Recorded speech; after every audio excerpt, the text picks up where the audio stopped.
Hey, what's up, everybody? We got another very interesting book today, The Art of Thinking Clearly by Rolf Dobelli. This book is 99 short chapters, each one a description and elaboration on some kind of psychological bias, cognitive error, erroneous assumption, fallacy, or flawed thinking that we all make. These chapters will arouse familiarity in you as you realize that you might do some of these things, or maybe they'll make you think of somebody that you know. One of the things that makes these psychology books so valuable is that they're pretty much guaranteed to apply to you and all the people in your life.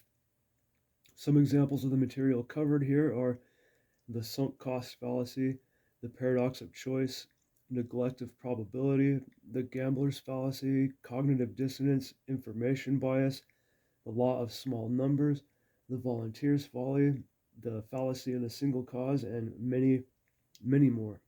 My favorite example was on the inevitability of unlikely events or coincidence.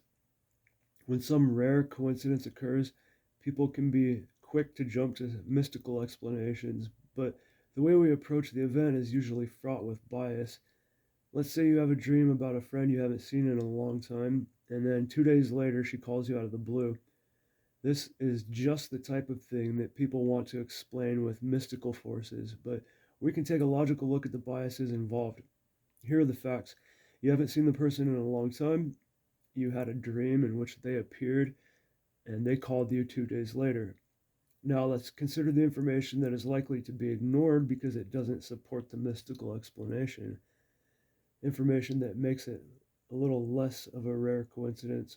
Number one, there were several people in the dream, not just that person. Number two, you only know a limited number of people, and the people you know are the ones likely to be calling you on the phone. Number three, maybe 10 other people have called you on the phone in the time between the two events, not just the one person.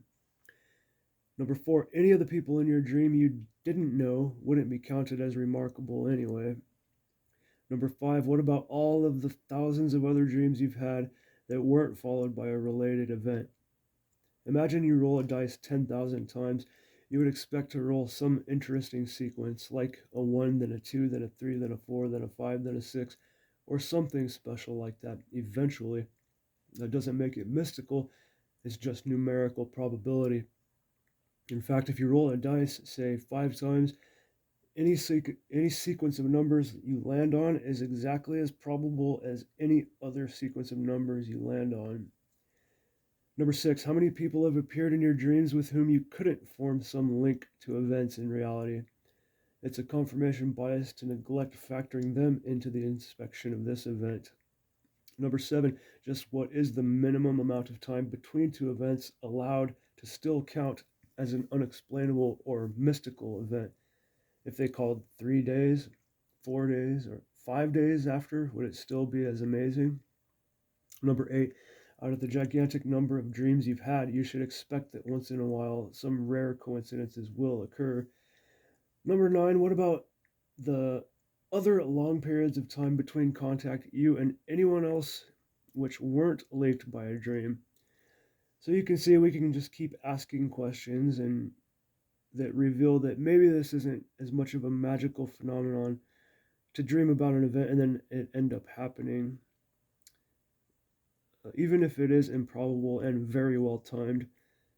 This wasn't the example used in the book, this is just what I could come up with on the spot for this video.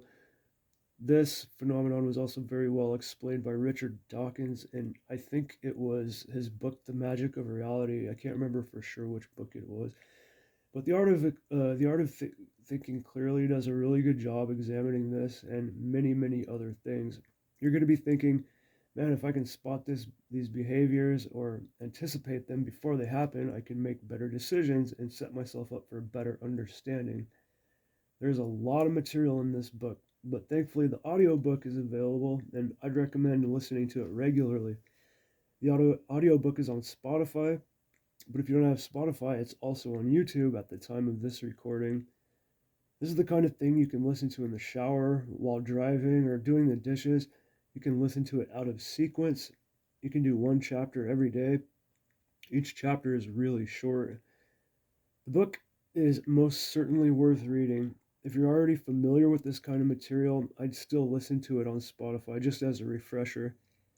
Well, that's it for this one, guys. Thanks for watching. I hope you liked the video, and for sure, check out The Art of Thinking Clearly by Rolf Dobelli.